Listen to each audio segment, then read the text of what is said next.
మా ఇంట్లో తాలింపు ఎలా వేస్తామో చూపిస్తా. పప్పు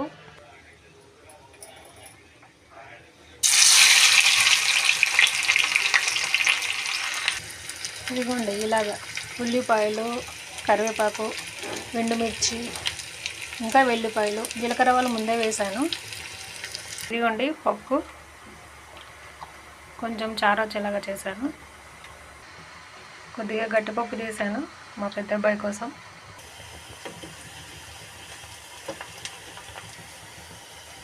వావ్, సూపర్గా వస్తుంది స్మెల్ అయితే. పప్పు అంటే మా ఇంట్లో ఎప్పుడైనా తాలింపు ఇలాగే ఏమని చెప్తారు.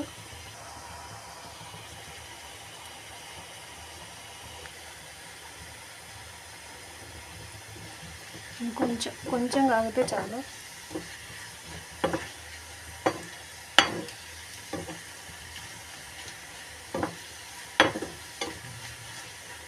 ఇలా ఎక్కువగా ఉండాలి తాలింపు మాకు పప్పుకి. చాలు, అయిపోయింది, మాడిపోద్ది ఇంకా ఎక్కువ చేసి.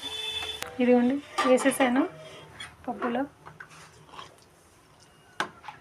వావ్, సూపర్ ఉంది.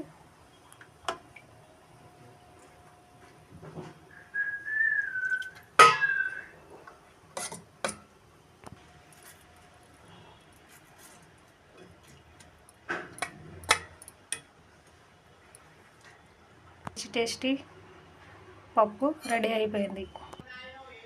రైస్ కూడా చేసేసి